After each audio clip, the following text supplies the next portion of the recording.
Jadi tidak akan hilang rekap dia gitu ya, historis dia gitu. Dan cara membuatnya pun gitu kan itu ya kita memang ingin supaya setiap dosen gitu ya itu bisa seperti kita bisa membuat PowerPoint gitu ya. Jadi tidak lagi ada kesulitan untuk membuatkan konten e-learning. Kalaupun ada tambahan nantinya gitu kan dari katakanlah dana hibah dan lain-lainnya itu bisa untuk ke arah tool atau juga ke arah pengembangan-pengembangan yang lain gitu kan yang itu nanti bisa kita gunakan.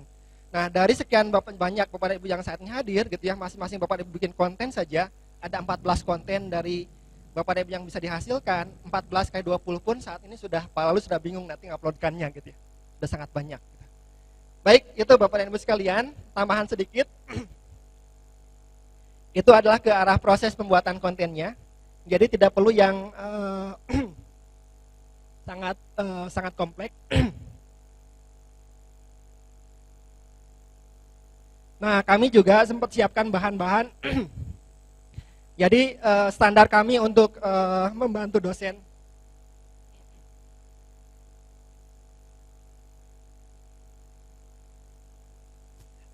Standar yang biasa kami lakukan dari tim e-learning di ITB untuk membantu para dosen untuk meng-create konten e-learning.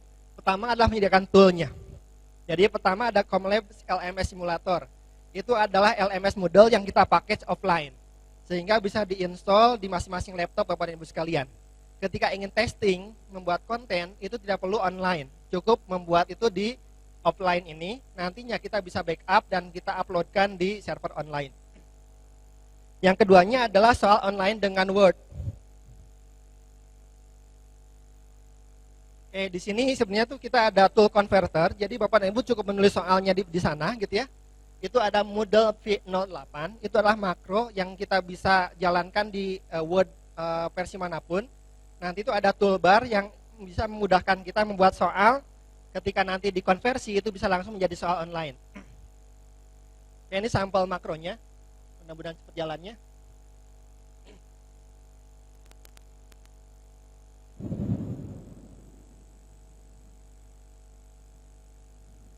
Di sini ada jenis-jenis soal yang bisa kita buat. Ada text statement, true statement atau false statement untuk membuat soal true false. Kemudian juga ada matching question gitu ya. Jadi kita bisa buat soal mencocokkan gitu ya. Kita punya 10 sisi kiri, 10 sisi kanan, kita minta si peserta gitu ya untuk mencocokkan antara kanan dengan yang kiri. Itu juga tersedia toolnya. Kemudian juga ada isian singkat atau numerical question. Kalau soal matematis misalkan hasilnya itu 15, 25, 25,5, 3,14 gitu ya. Nah, kita bisa buat soalnya dengan numerical question ini.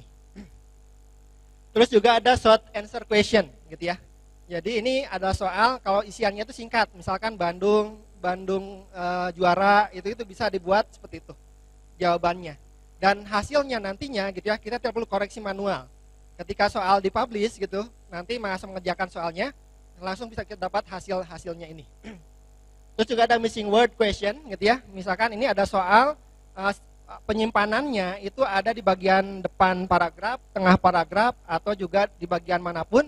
Nah, masing-masing mahasiswa nanti disuruh mengisi blank kolom kosong yang ada di sana. Terus ada multiple choice gitu ya. Ini biasa kita membuat soal pilihan ganda. Itu juga sudah bisa dibuatkan di sini. Sama dengan pembobotan. Jadi pilihan ganda tadi itu ada bobotnya, misalkan yang satu itu pilihan jamak ya. Bobotnya itu ada 1/4, 1/4, 1/4, 1/4. Ketika dia jawab 3 benar gitu ya, itu hasilnya 3/4 gitu kan. Nilainya langsung keluar 3/4.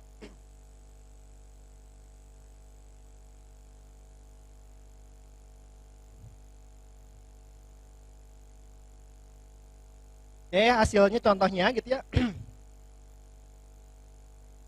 Oke, ini contoh soal pilihan yang kita create. Jadi ini kemudian kita konversi gitu ya. Jadi cukup klik export gitu ya. Jadi kalau kita sudah tulis soalnya, nanti otomatis jadi format soal teks gitu ya. Kita save. Nah, ini hasilnya. Nah, hasil seperti ini yang kita uploadkan ke LMS-nya. Itu sama dengan akan jadi bank soal. 10 kali Bapak dan Ibu melakukan ini, maka nanti akan jadi 100 soal. 10 kali lagi gitu kan jadi 1000 soal. Jadi kita tidak lagi sulit untuk membuat bank soal, kita buatkan kuisnya untuk menampilkan soal tadi kepada mahasiswa. Nah, hasil dari kuis ini nanti kita bisa download gitu ya dalam format Excel untuk bahan penilaian selanjutnya.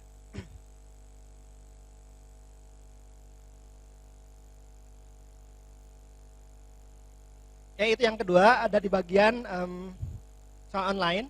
Kemudian software Aspring gitu, ini juga kita sediakan dibagikan kepada Bapak dan Ibu dosen untuk diinstal di masing-masing laptopnya atau komputernya.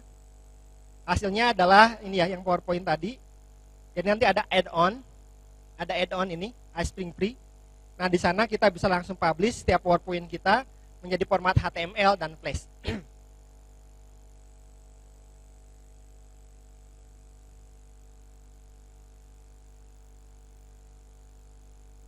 Oke, terakhir adalah tool utility. Nah, ini kita sediakan juga tool-tool mini utility untuk kemudahan Bapak dan Ibu dosen. Misalkan kita punya file DVD ingin dirubah menjadi MP4 atau menjadi FLP, itu ada namanya itu AVC Free. Jadi audio video converter gitu ya. Ini langsung mengkonversi dari asalnya ukuran filenya sangat besar gitu ya, itu menjadi sangat kecil gitu ya. Dan kita bisa juga untuk cutting gitu ya, memotong video ukurannya misalnya per 5 menit, 10 menit dan seterusnya. Kemudian ada Flash Player gitu ya. Ini merupakan plugin yang default yang dibutuhkan untuk membuat konten. Oke, baik Bapak dan Ibu gitu ya. Itu gambaran singkatnya bagaimana proses penyusunan teknikal ya. Pembuatan konten e-learning. Nah, di sini Bapak dan Ibu kami harapkan sudah memiliki gambaran bahwa untuk meng-create konten-konten e-learning itu tidak perlu sesuatu yang sulit gitu ya. Yang paling penting adalah merencanakan pembelajarannya itu sendiri. Jangan sampai terbebani dengan produksi kontennya. Yang penting itu adalah bagaimana penyampaian materi sehingga semua mahasiswa kita itu bisa lulus A semuanya.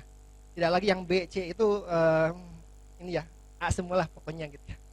Oke, baik, itu dulu. Barangkali kalau misalkan ada diskusi Bapak Ibu sekalian gitu ya. Inginnya online gitu kan, bisa tunjukkan juga gitu ya beberapa contoh sampel yang kami saat ini kelola di ITB. Jadi ITB sendiri sekarang ada kuliah ITB ACID, kemudian juga ada blendlearning.itb ACID. Itu ada 2 server yang kita gunakan untuk Bapak dan Ibu dosen berinteraksi dengan mahasiswanya. Dan utilisasinya sangat lumayan Pak gitu ya. Di sana ada 1000 konten, 1000 mata kuliah, masing-masing 14 minggu gitu ya. Kalau saya kadang-kadang lagi rajin gitu ya, buka satu-satu, menarik gitu ya. Sangat-sangat menarik gitu. Kita bisa melihat pembelajaran atau bahan materi yang disampaikan Bapak dan Ibu dosen kepada mahasiswanya. Dan juga antusiasme mahasiswa juga gitu dengan adanya sistem ini juga luar biasa. Kalau ada persoalan posting gitu ya, yang jawab teman-temannya sambil ngecek juga gitu kan ke yang nanya gitu. Jadi ada proses seperti itu. Tapi yang pasti bahwa kalau kita melihat mahasiswa kita cool, gak mau ngomong di kelas gitu ya, ternyata kadangkala ada sebagian orang yaitu malah atraktif gitu kan, atau interaktif online-nya gitu. Nah, ini juga gitu kan bagian-bagian satu reason bagaimana kita supaya bisa gitu ya membuat gitu ya konten-konten atau juga e-learning ini sehingga orang-orang yang tidak tidak terbiasa dengan berkomunikasi langsung seperti ini, mereka juga diberikan kesempatan berkomunikasi lewat tulisan. Dan luar biasa, tulisannya biasanya kita cuma 1 paragraf gitu ya. Orang-orang yang tadi diem gitu ya, mereka bisa menyampaikan isi pikirannya itu berparagraf-paragraf gitu. Dan itu hanya bisa kita dapatkan ketika sistem pembelajaran ini sudah minimalnya blended learning gitu ya. Baik, ada pertanyaan dulu, silakan Pak. Assalamualaikum warahmatullahi wabarakatuh. Waalaikumsalam, dengan Bapak. Saya Imanuddin dari administrasi bisnis. Iya Pak. Dari TAPS.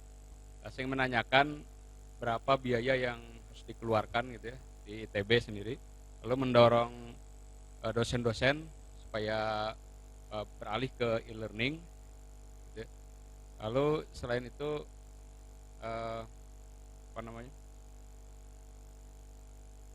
ada sudah satu ukuran tidak dengan kuliah konvensional dengan menggunakan e-learning, apakah menjadi ada satu peningkatan yang tadi Bapak katakan nilainya jadi meningkat jadi A gitu, apa ada satu risetnya tidak? Terima kasih Pak.